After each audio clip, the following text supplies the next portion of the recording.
This episode brought to you by our Quirks and Conjure Patreons. Pop on over to discover unique merch, maps of the locations of our shows, and more. If you ever wanted a way to say thank you for all of our content, tiers start at just $5 a month. Thank you, Patreons! The footage I'm about to show you is just shy of 1 year old.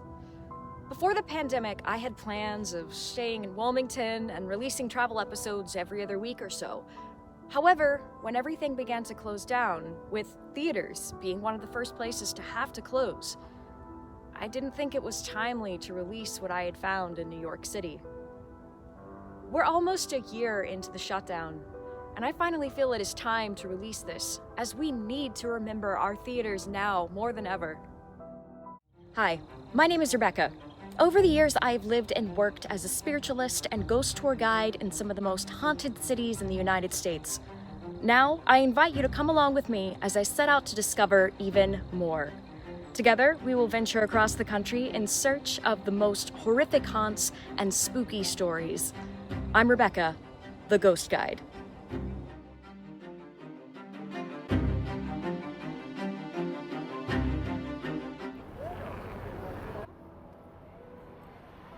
New York City is not for everybody, and the only reason I really travel up there anymore, besides going to see friends and make connections, is for the theater. Theaters carry many traditions, anything from saying break a leg instead of good luck, or to never uttering Macbeth by its name unless the show itself is set to play. My personal favorite tradition is the ghost light. The idea being that without a light on all night long, that the spirits will run rampant throughout the day. What spirits am I talking about? Let's discover together through this special archive footage of Rebekah the Ghost Guide.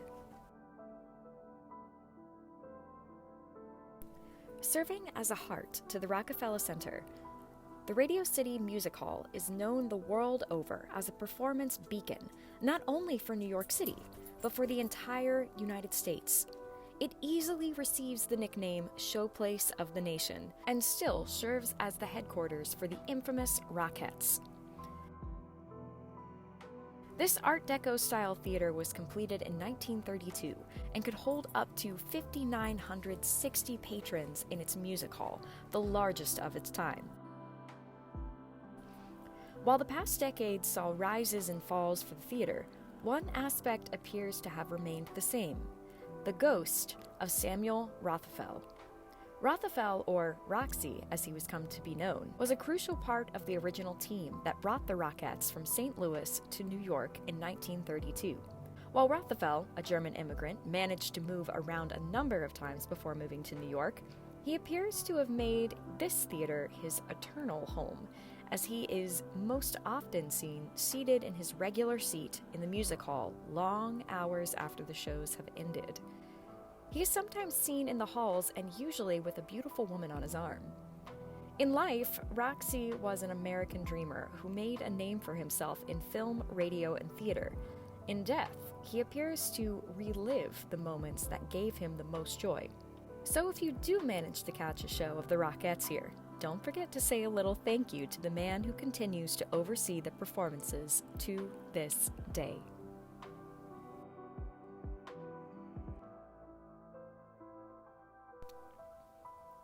Less than 10 blocks down 6th Avenue will land you at the block where the Belasco Theater resides.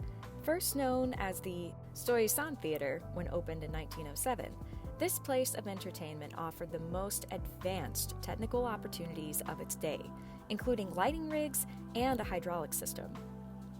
It was in 1910 that David Belasco changed its name.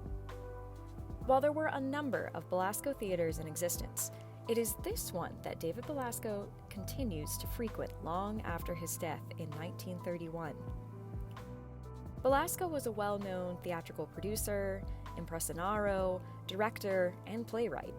Whether he is still an active haunting in this space is up to speculation. Guests and performers alike claim to see him nightly, either backstage or as an outline in the audience. Others claim it's an unknown ghostly figure that roams about, as Belasco himself stopped appearing after O Calcutta, an understandably risque show, appeared there. It was said that Belasco wanted only high art and dramas in his theater, and so a comedy based around nudity was not acceptable to his standards.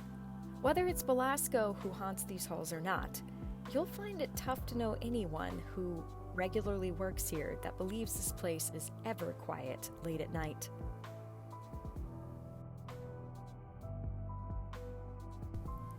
Hardly 3 blocks from the Belasco Theater is the New Amsterdam Theater. One of the oldest theaters in New York, this was home to the Ziegfeld Follies, among many other incredible acts throughout its history that dates back to 1903. Nowadays, it's Disney that inhabits this theater, with the most recent show being the film-to-stage adaptation of Aladdin. While its modern appearance leans more towards family-friendly viewership, the Ziegfeld Follies, in particular its sister rooftop show, The Midnight Frolics, was meant for a far more adult audience.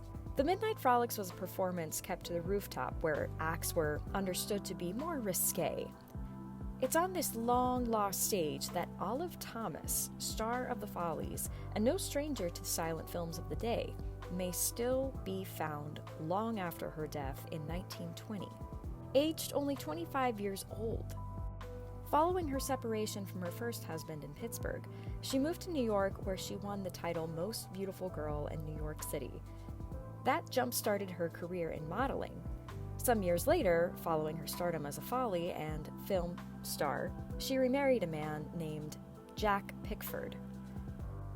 While her marriage was understood to be rocky, there's still speculation as to whether or not Thomas either overdosed either intentionally or by accident on her husband's medication for syphilis. Her death resulted in one of the earliest Hollywood scandals over whether or not she had been meant to die. Pickford, while investigated for having given her the drugs, was later acquitted.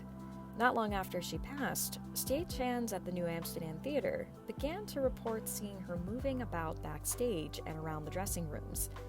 However, she only appears to make herself known to men. I can only wonder what mystery she's still trying to convey, but it's no wonder that she would come back to the place that gave her her first big performance opportunity of her life. We need to remember our theaters now more than ever. Many places of work have found ways to continue, but theater has not, and will likely not until much later in 2021.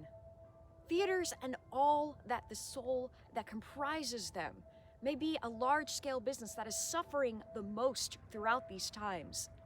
Not only are the theater ghosts wondering when all of this will pass, the theaters themselves are now in a state of great spiritual unrest. This has been a difficult year for all of us, especially those of us who have taken it upon ourselves to abide by extraordinary codes of conduct in order to avert the spread of COVID-19. Back in March of 2020, I remember 3 distinct phone calls from various producers and artistic directors, all calling to tell me I was suddenly unemployed until productions could continue safely. I had been so proud to have had that much work lined up. Months of work to gain those performances were all dashed in a few days' time. Up until last year, my life was in the theater. I was raised in the hallways of backstage. I grew up with an urge to share life experiences with those on and off stage. And up until last year, I was living and working full-time in the theatrical entertainment arts. This episode was especially difficult to create because it was very personal. It reminded me of all that I missed and all that I couldn't have right now. Theater itself seems to have become a ghost that we can only visit through various memories. When your entire life is built for something that can no longer be, it forces you to rediscover not only your abilities, but who you are as a person. It requires much thought into how one can give back to humanity when all they ever did is now obsolete.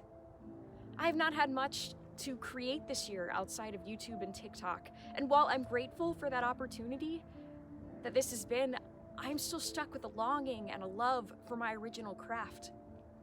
And it is through a humble heart that I simply ask you to keep all of us involved in the theater in your thoughts.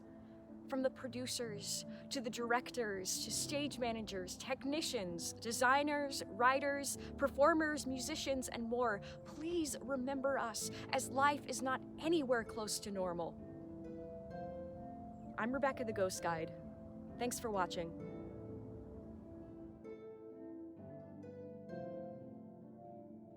I hope you enjoyed this special archive episode.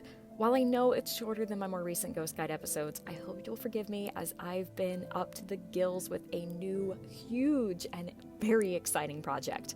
If you want to learn more about that, check back in next week for our tiny house bus tour on So We Bought a Bus.